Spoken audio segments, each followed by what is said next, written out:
Hola, hola, compañeros de pedagogía. Estamos aquí nuevamente con la segunda sesión de lo que viene siendo nuestra materia Filosofía de la Educación para seguir ampliando esto y terminar por este día lo que viene siendo nuestro curso. Estamos analizando algunas corrientes filosóficas y sobre todo viendo cómo el filósofo analiza, piensa, reflexiona. Con la filosofía, siendo una ciencia racional, al igual que las matemáticas, pues no requiere de experimentos, no requiere de pruebas para poderlo demostrar, sino que a través de argumentos lógicos congruentes nos lleva a las cosas que nuestro entendimiento las capta, las entiende y las comprende. Lo que parecía imposible de entender de que eran las ideas las que crean la que crean la materia, que el espíritu que crea la materia, pues espero haya quedado debidamente acreditado. Y como te decía en clase anterior, no es tanto el abracadabra que aparezca $1,000,000 y aparece $1,000,000. No es así como la mente crea la materia, no es por ahí, no es un acto de magia, sino que las cosas que tenemos a nuestro alrededor, compañeros, nacieron con motivo de las ideas. La silla donde usted se sienta, la cama donde nos dormimos, la televisión o llamada pantalla. Para subir ese cambio es porque obviamente los seres humanos la fueron ideando, imaginando, pensando, reflexionando. Si hacemos circuitos más cortos, chips más cortos, usamos la nanotecnología para reducir la materia. Eso que vamos a tener entonces pantallas ya no pesadas y grandes como era una televisión, sino pantallas planas. Entonces, antes de hacer el objeto, antes de hacer la pantalla, lo que usted imagina, el hombre la pensó, el hombre la imaginó. El hombre en su cerebro la empezó a imaginar. El hombre en su entendimiento la empezó a estructurar, la empezó a elaborar. Y una vez que tuvo ya la idea completa, entonces ya la materializó.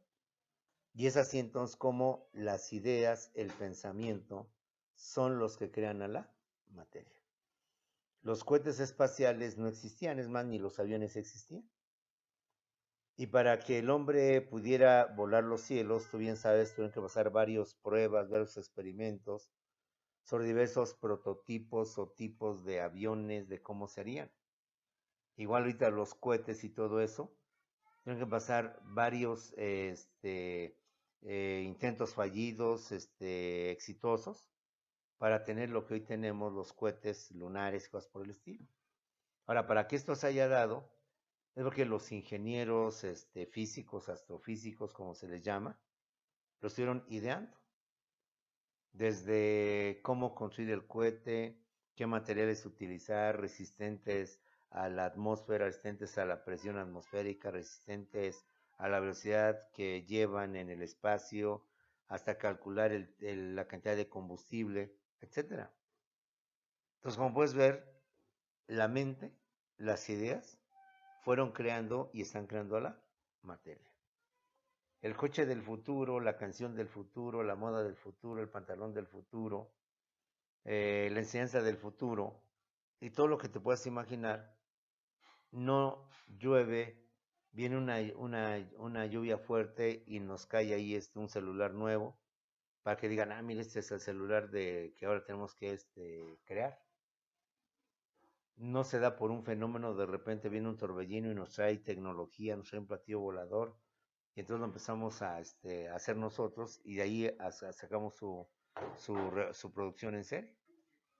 Sino que todo esto, todo cuanto tenemos, hubo un momento en que alguien lo pensó, en que alguien lo reflexionó, y si para sentarnos ya no en una piedra, sino ponemos una tabla, le ponemos y creamos una silla, bueno, con el tiempo se le llamó silla, hasta en eso. Alguien tuvo que pensar el nombre que se le iba a poner a ese nuevo objeto que se inventó para un determinado fin. Bajo esa perspectiva, entonces entendemos por qué los idealistas tienen ese punto de vista, que las ideas, que el pensamiento, que la razón son las que crean a la materia y no la materia la que crea a las ideas. Vimos, por tanto, y tratamos de desglosar esta especie de galimatías de por qué estos señores sostienen o tienen esa idea de que son las ideas, el espíritu, el que crea a lo que viene siendo la materia. Continuemos pues analizando lo que viene siendo ni más ni menos que el idealismo. Ya damos por hecho, damos por terminado lo que viene siendo el absoluto. El absoluto que no es algo sino más que las ideas, que para los creyentes, pues el absoluto no es sino más que Dios, la idea no es sino más que Dios. Dios fue el que creó la materia, Dios fue el que creó el día, creó la noche, etcétera. ¿Por qué? Porque muchas veces los filósofos cristianos o los filósofos católicos o los filósofos religiosos se han basado en la filosofía para fundamentar a la religión. Pero aunque no lo creas, hay filosofía cristiana. Y por filosofía cristiana entendemos aquella corriente filosófica que trata de explicar la existencia de Dios no por medio de la fe, no por medio de las creencias religiosas o los dogmas, sino justificar a Dios por medio de la razón. De algún día, si hay tiempo, te diré algunos ejemplos de cómo los filósofos religiosos, los filósofos católicos o cristianos, tratan de justificar la existencia de Dios no a través de las creencias religiosas, porque entonces eso ya sería fe, ya sería religión, sino que incluso tratan de justificar la existencia de Dios incluso por medio de la razón. Y tratan, por tanto, otra corriente filosófica, no solamente de negar a Dios, ese es el ateísmo, sino que tratan de explicar la no existencia de Dios a través de la razón. Y ese sería el antiteísmo. Entonces, como puedes ver, si nos vamos con Dios, pues tenemos que hay corrientes filosóficas que te justifican a Dios, no a través del dogma religioso, no a través de la religión, sino a través de la lógica, a través del razonamiento. Y al igual como lo que estamos viendo, pues hacen parecer, pues creo que tienen razón. Creo que en efecto las cosas son así. Tratan de, no solamente de negar a Dios, ya dijimos el ateísmo, que es el ateísmo es el que niega, el que no acepta la existencia de Dios. Sino que dentro de estas corrientes, también hay una que trata de justificar o de explicar, mejor dicho, la no existencia de Dios. Obviamente a través de la razón o por medio de la razón. Lo que parece imposible que traten de juzgar la no existencia a través de la razón, esa es una virtud que nos hace, y según bueno, ¿y cómo es eso? ¿Y cómo pueden explicar la existencia de Dios por medio de la razón? ¿Y cómo explicar la no existencia de Dios por medio de la razón? Entonces, como puedes ver con esto así nada más dicho, pues ya nos hace pensar más allá de lo simple, de lo intrascendental, para meternos a cosas más profundas, más trascendentales. Para ver las cosas de otra manera, de otra forma, pero con un sentido lógico, no con un sentido absurdo, ilógico o digamos loco. Y esa es la virtud de la filosofía, compañeros. Que como puedes ver, pues todo lo trata de explicar a través de el pensamiento, a través de las ideas. Sus postulados se manejan así, sus principios se manejan de esa manera y no a través de experimentos, de pruebas, de laboratorio, cosas por el estilo. El laboratorio del filósofo es su cerebro, el taller del filósofo es su mente y todo cuanto el filósofo desarrolla lo da dentro de lo que viene siendo su cerebro y su mente. Continuamos el día de hoy, compañeros, analizando el idealismo, parte de lo que la corriente nos ha dicho. Esta corriente filosófica también sostiene otro punto de vista que es la dialéctica, otra teoría que es la dialéctica, que con el tiempo la toma también el materialismo y la hace a su manera. Y ahora vamos a ver cómo o qué es para Hegel y para el idealismo la dialéctica. La dialéctica es la ley universal del devenir, la ley universal del cambio. Se aplica a todo ente, sea un ente material o sea un ente espiritual. Es decir, la dialéctica nos viene a explicar y nos dice que es la ley del cambio. Porque las cosas cambian, las cosas evolucionan, las cosas se transforman. Por eso es una ley universal del devenir, del cambio. Se aplica a todo ente, trátese de un ente espiritual o de un ente material.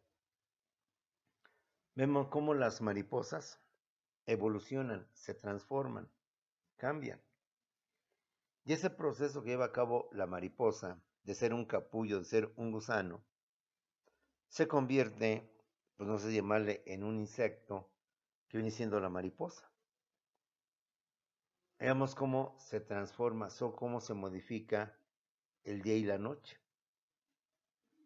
cómo se van cambiando el uno con el otro. Es por ello que la dialéctica es la ley universal del devenir, del cambio, y se aplica a todo ente, sea espiritual o sea material. La evolución de las cosas, de los entes materiales y de los entes espirituales, tiene lugar por la contradicción. Es decir, ¿cómo se da este proceso de cambio? Por lo opuesto, por lo contrario, por la contradicción. Cada ente, en este caso se llama tesis, por ser finito, es decir, por ser limitado, lleva en sí mismo el germen de su propia negación. Es decir, lleva su antítesis. Lo cual va a dar por resultado otro ente, el cual viene siendo la síntesis. En cierto modo opuesto al anterior, diferente, contrario en cuanto presenta características que el primero no manifestaba. Todos los entes evolucionan, todos los entes cambian. Y este cambio se da porque cada ente trae a su opuesto, trae a su contradicción. La vida es un ente espiritual, es un ente intangible, es un ente inmaterial.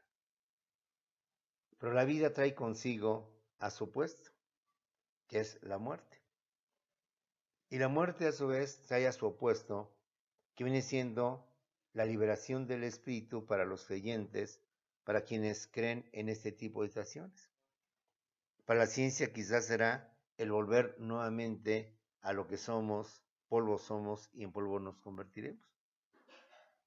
Entonces, como pues, la vida es un ente que evoluciona, se transforma, cambia, pero que a su vez va a tener su contradicción, su contradictorio, que es la muerte.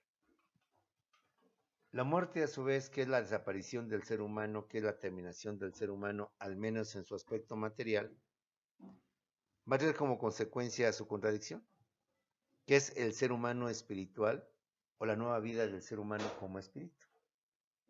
Ve entonces lo que es la dialéctica para Hegel y para los idealistas. La dialéctica es la ley universal del devenir, del cambio, lo que permite que los entes cambien, que los entes evolucionen, que los entes se transformen, que no permanezcan estáticos, no permanezcan siempre en un sentido pasivo. Y la dialéctica como ley universal del devenir del cambio se aplica sin excepción a todo ente universal, a todo ente espiritual y a todo ente material. La evolución tiene lugar por la contradicción, y si para que haya evolución es que todos tenemos nuestro contrario, tenemos nuestro opuesto. Cada ente, por ser finito, limitado, esa es la tesis, lleva en sí mismo el germen de su propia negación, lo cual sería la antítesis. Para dar por resultado otro ente, que viene siendo la síntesis. La vida y la muerte, pues diríamos que son opuestos, son diferentes. La vida y la muerte, la vida que es primero, trae consigo su contradicción, que es la muerte, que es lo ajeno, la tesis y la antítesis. Y lo cual va a dar origen a lo que viene siendo la síntesis, es decir, la creación de otro ser. La vida acaba con el aspecto material del ser humano y de los seres vivos, pues. Se desintegran, se evaporan, se destruyen como tú quieras. Dejan de respirar, dejan de tener movimientos básicos. La muerte aparentemente acaba con ese ente, pero eso a su vez va a permitir que aunque fallezca el ente material, el ente espiritual, revive, renace, resurge, y con ello se genera una nueva vida, una reencarnación, o cuántas cosas más se han divulgado sobre el particular.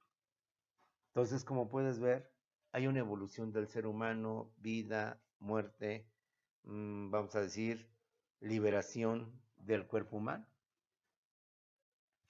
La dialéctica se aplica a todo ser finito, limitado, y está conformada la dialéctica por tres etapas o tres pasos, que son, como lo vimos hace rato, la tesis, la antítesis y la síntesis.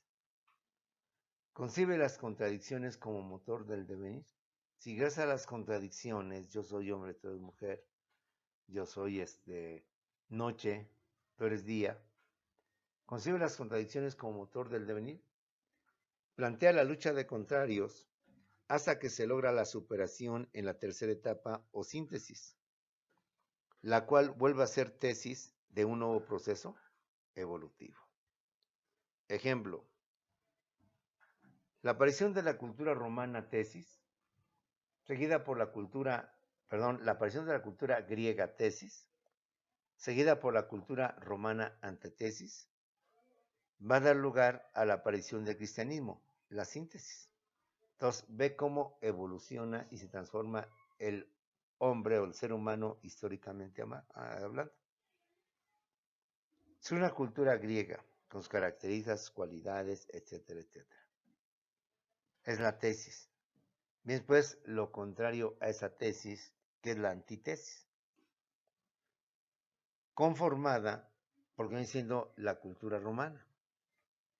Y de la lucha o del choque entre estas dos, romana, griega y romana, va a surgir una tercera que es la síntesis, el cristianismo, que va a ser completamente opuesto o diferente a la cultura griega y a la cultura romana.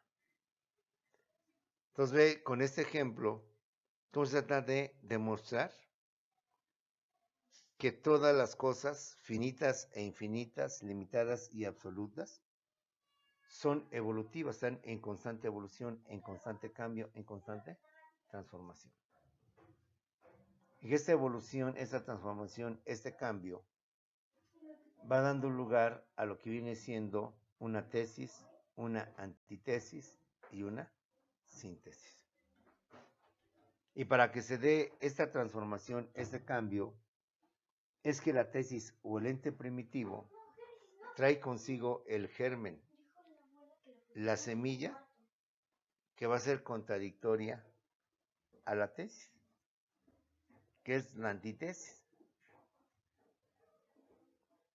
En este caso, lo que viene siendo la cultura griega, tesis, la cultura romana, antítesis, su contrario, su opuesto, y la fusión de las dos va a dar lugar a lo que viene siendo el cristianismo, la síntesis. A su vez, el cristianismo va a traer consigo lo que viene siendo el feudalismo. El feudalismo a su vez va a traer consigo lo que es el modernismo. Y es así como se va evolucionando, se va transformando una tesis, una antítesis y una síntesis. Un ejemplo más, el ser humano. Sabemos que el ser humano es un ser que evoluciona, que se transforma, que va cambiando conforme al tiempo, conforme a las edades, conforme a las épocas. De acuerdo con la psicología y con la biología, tiene varias etapas evolutivas. Infante, niño, puberto, adolescente, joven, adulto, maduro, viejo, senecto, anciano y longevo. El infante trae consigo a su contrario, que es el niño. Y ambos van a dar lugar al puberto. Con el puberto se inicia un nuevo ciclo evolutivo. El puberto trae consigo a su contrario, que es el adolescente. El adolescente a su vez trae a su contrario, junto con el puberto, a lo que es o va a dar lugar a lo que es el joven. El joven inicia un nuevo ciclo evolutivo y el joven trae consigo a su contrario, que es el adulto. Entre el joven y el adulto, tesis y antítesis, surge la síntesis, el maduro. Del maduro trae su contrario o su síntesis, no su tesis, su antítesis, a lo que es el viejo. Y entre el maduro y el viejo van a dar lugar a la antítesis, perdón, a la síntesis, que es el senecto. El senecto a su vez va a traer consigo a su opositor, que es el anciano. La tesis, senecto, y la antítesis, anciano, van a dar a la antítesis, a la síntesis, que va a ser el longevo. Y de esta manera, todos los entes, tanto finitos, limitados, como infinitos, el absoluto, tienen por tanto un proceso evolutivo. Un proceso evolutivo donde por sí mismo lo traemos, donde por sí mismo lo llevamos, donde por sí mismo lo tenemos con nosotros mismos. Y al llegar a la síntesis, otra vez regresa el periodo de la tesis y se reanuda otra vez ese proceso evolutivo, ese proceso de transformación entre los entes vivos, entre los entes materiales, entre los entes finitos y los entes infinitos. Perdón, finitos e infinitos. Esto en cuanto a la dialéctica. La dialéctica con el tiempo es tomada por Carlos Marx, y Carlos Marx, a través de estas ideas de la dialéctica, es como te va a explicar la evolución de las sociedades para un mejor bienestar, una mejor vida social en todos los sentidos. Otra aportación que hace lo que viene siendo el idealismo es la llamada fenomenología. Que si tenemos tiempo, hablaremos en su sentido claro de toda la fenomenología, pero con Edmundo Husserl. Edmundo Husserl, de la corriente de fenomenología, junto con René Descartes, padre del racionalismo, son personas, o filósofos mejor dicho, que pretendían hacer de la filosofía una ciencia exacta. Son quienes pensaban en transformar lo que viene siendo el mundo, y quienes pensaban hacer de la filosofía una ciencia exacta como las matemáticas. Entonces, ellos como matemáticos, tanto Edmundo Husserl como René Descartes, querían que, al igual que las matemáticas, todos coincidiéramos en el resultado, todos estuviéramos de acuerdo con el resultado. Que todos estemos de acuerdo con el resultado, cosa que pasa en matemáticas. Todos coinciden que 2 más 2 son 4 y nadie en su sano juicio puede decir que es una gran mentira. Nadie puede decir que 2 más 2 no son 4, sino que son 5, son 6. Sino que todos coinciden. Y es lo que angustiaba o lo que preocupaba a René Descartes y Edmundo Husserl. ¿Por qué las matemáticas sí tienen esa cualidad y por qué la filosofía no lo tiene? De tal manera que ellos proponen 2 métodos que, si hay tiempo, los vamos a ver, a través de los cuales tratan de encontrar la esencia de las cosas, haciendo a un lado todas las corrientes existencialistas, subjetivas, objetivista, empirismo, racionalismo, materialismo, e idealismo, para hacer de la filosofía una ciencia exacta. La fenomenología para Federico Hegel es la evolución de la conciencia, hasta que toma conciencia de sí misma. En esta toma de conciencia caracteriza al hombre, el conocimiento de su propio yo, se logra al final la síntesis absoluta de todo el espíritu. La evolución de la conciencia, la fenomenología es la evolución de la conciencia hasta que toma conciencia de sí misma. En esta toma de conciencia que caracteriza al hombre, se logra al final que el hombre se integre al absoluto, que el hombre forme parte ya del absoluto, porque toma conciencia de sí mismo, está consciente de sí mismo y se interna o se inmiscuye del lugar donde él venía, que es el absoluto, formando lo que viene siendo la esencia del ser humano. Como puedes ver, compañeros, a través de las teorías de estos filósofos, es como usted y yo ampliamos nuestro criterio. Es como usted y yo podemos ver cosas que nunca nos imaginamos. Fenómenos que nunca pensamos que iba a haber en ese sentido. Por eso quitemos esa idea que tenemos muchos de nosotros, de que el filósofo, y como dice coloquialmente, no es sino más que un churero, un hablantín, una persona que nada más nos avienta ideas locas, descabelladas, que Dios, que el alma, que el espíritu. No. La filosofía, ante todo, es una ciencia. Y para que un conjunto de conocimientos tenga el rango de ciencia, pues tú sabes que no es tan fácil. Recuerdo que en algún tiempo,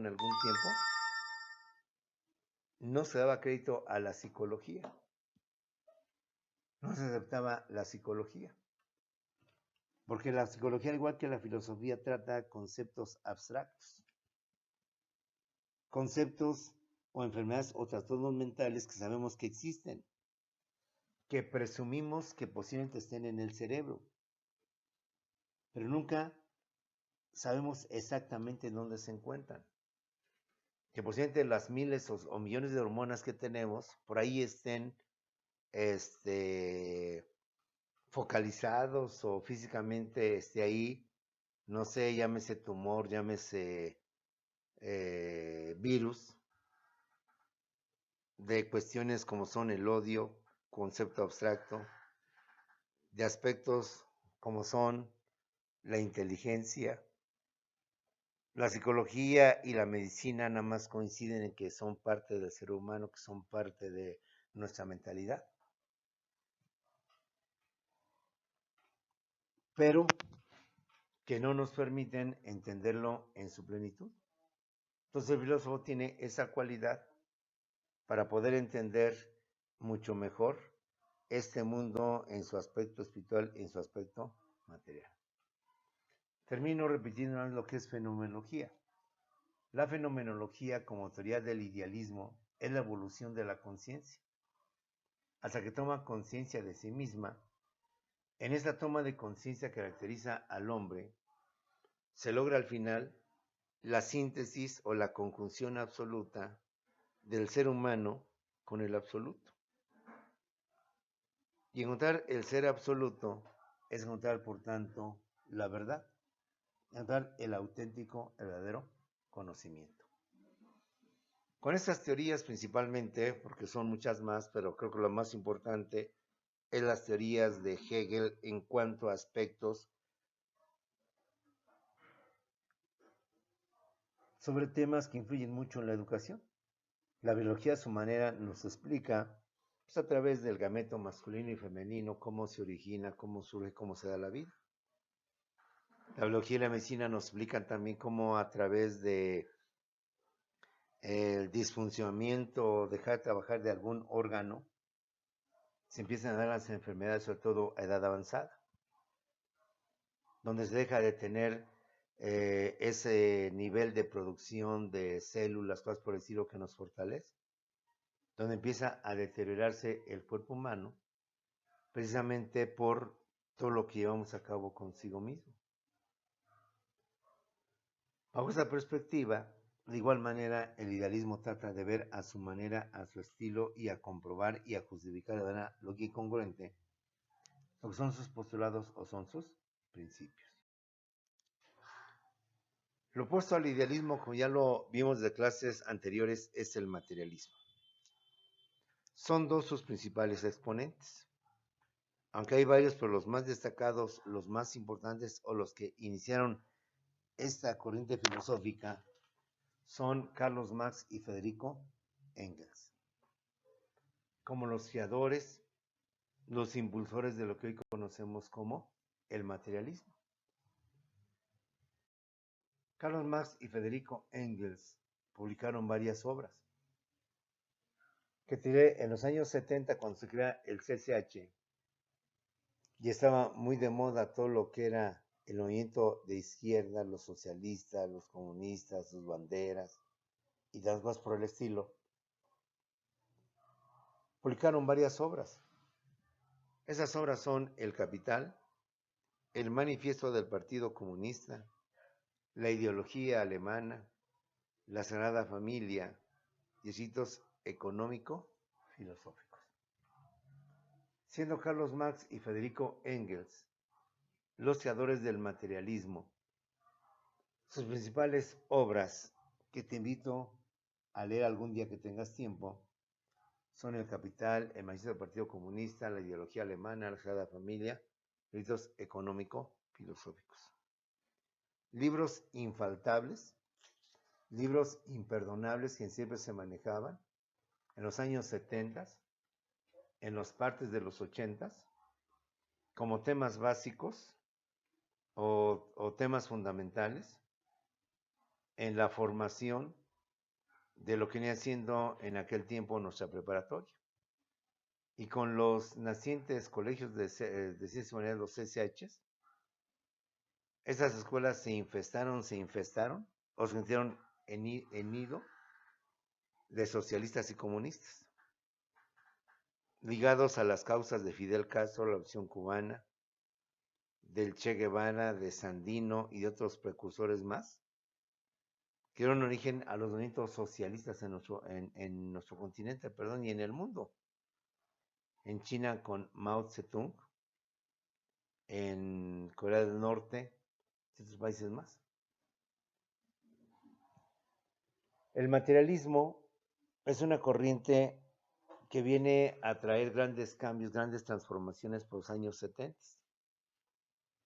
que viene a inspirar, sobre todo mucho, a la juventud de aquel tiempo que éramos. Digo, algún día yo también fui joven, aunque no lo crean, compañeros.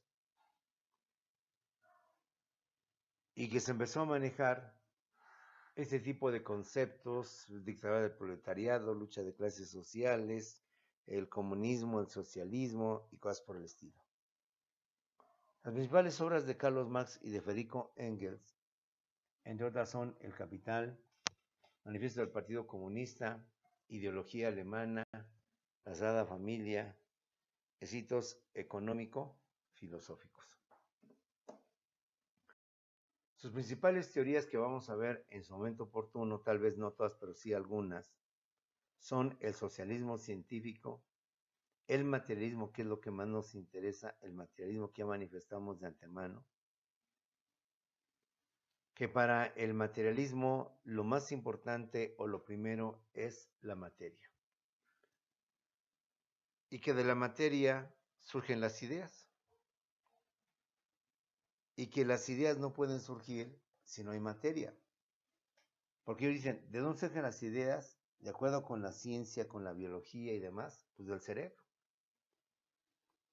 El cerebro es materia. El cerebro forma parte importantísima de la materia, de la cabeza. En consecuencia, es la materia la que crea el espíritu y no el espíritu de la materia. Porque si no hay materia, no habría ideas, así de sencillo. Si no hubiera seres humanos o otros tipos de seres con cerebro tan desarrollado como el ser humano, que al final el cerebro humano, reitero, no es sino más que materia, entonces, ¿de dónde surgirían las ideas? Es la materia la que engendra, la que crea, la que da origen a las ideas, al espíritu. Y nunca las ideas son las que crean el espíritu. Para que haya ideas, haya espíritu, se requiere materia. De otra manera, para que haya ideas o espíritu, se requiere que exista primero la materia. Y aquí vamos a lo mismo. Con estas dos teorías caemos irremediablemente a ese acertijo que durante años yo he escuchado y que hasta ahorita no he escuchado una respuesta racional, razonable, que me convence. en el sentido de que es la materia la que crea a las ideas, la que crea el pensamiento, la que crea a Dios. Tan es así que en su momento lo vamos a ver. Carlos Marx afirma categórico que Dios no fue el que hizo al hombre, que Dios nunca hizo al hombre, sino que el hombre con su razonamiento, con su pensamiento, con sus ideas, fue el que creó la figura de Dios. Fue el que creó y por tanto estableció a estos entes superiores.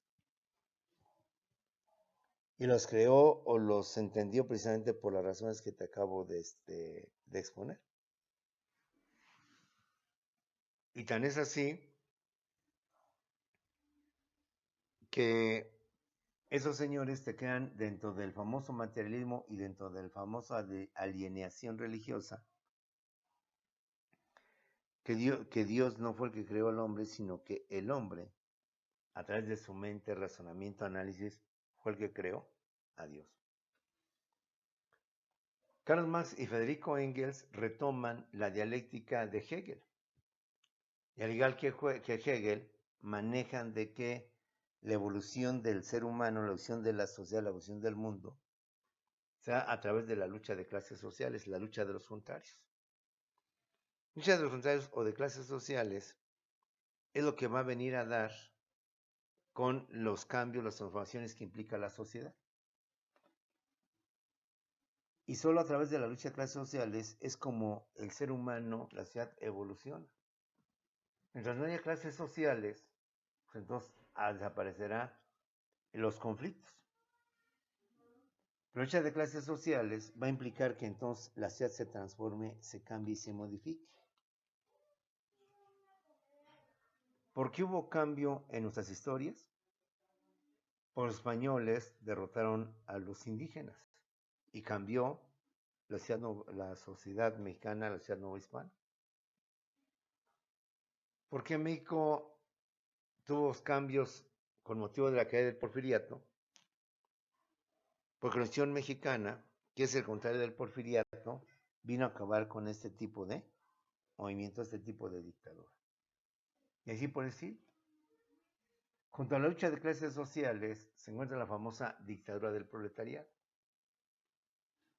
en donde el proletariado asume el poder, asume el control de los medios de producción y se convierte, por tanto, en el que lleva a cabo los cambios. Nunca esperes que el patrón cambie por sí mismo tus condiciones de vida. Nunca esperes que el patrón por sí mismo modifique o te dé mejores prestaciones o mejor calidad de vida. La única forma de mejorar tu vida, obrero, campesino y clases marginadas, es a través de la lucha de clases sociales. Y una vez triunfante, establecemos la famosa dictadura del proletariado. Marx también aporta lo que es la praxis. Es decir, reflexiona que la filosofía no puede quedarse en un conjunto de ideas o de pensamientos que diversos personajes manifiestan a través del tiempo. Que la filosofía no debe ser una ciencia 100% doctrinaria, 100% teórica. Que la filosofía, ante todo, es práctica. Porque una vez con las ideas expuestas, transforman y cambian al mundo. Ya en otras, ya hablaremos, se comunica con un grupo, ya hablaremos cómo estas ideas tienen su razón de ser y cómo gracias a que la filosofía se ve como una práctica y no como una teoría, empieza a transformar, a cambiar completamente al mundo. Una de esas teorías es la alineación religiosa, donde nos habla, compañeros, de la enajenación que tiene la religión sobre la sociedad. Y nos manifiesta hasta categórico que la religión es la droga del pueblo. Que así como la droga te hace mal, la droga te saca de tu mundo real, la religión tiene lo mismo. Te saca de tu mundo real, te hace olvidar tus verdaderos problemas. Ya hablaremos mucho de esto, por eso a Marx se le considera como un ateísta, como un ateo, y que muchas veces decir comunista, decir socialista significaba ser diabólico. Durante mucho tiempo a las gentes que sostenían este pensamiento se les acusaba de eso, de ser diabólicos. Y por último tenemos la famosa alienación económica, la famosa explotación del hombre por el hombre, donde Carlos Marx tuvo la virtud de hacerle ver al mundo las tristes y pésimas condiciones en que se encontraba la incipiente, la naciente clase obrera, y sobre todo con motivo de la famosa revolución industrial que vino a incrementar o implantar mayores fábricas, mayores industrias, para poder producir los satisfactores del ser humano. Vamos a ver ahí cómo Carlos Marx se va duro contra los empresarios, contra los explotadores, quienes únicamente lo que hacen es explotar su talento, su trabajo, su actividad, etcétera, etcétera. Pues bien, compañeras, con esto terminaríamos nuestra segunda clase de filosofía.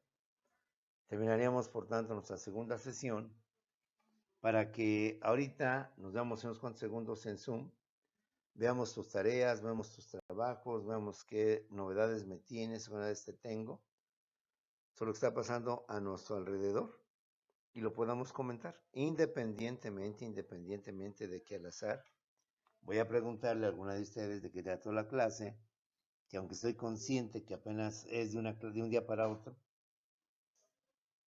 o al mismo momento, mejor dicho, el mismo día, pues lo importante es que captes la esencia de la clase y ahorita me la expongas. Al azar, para que no haya aquí malos entendidos, que el maestro le toma mal o cosas por el estilo. Nos vemos pues en unos cuantos segundos en Zoom, compañeros, para continuar con aclaraciones, con dudas, con tareas y con trabajos. Nos vemos en Zoom, compañeros.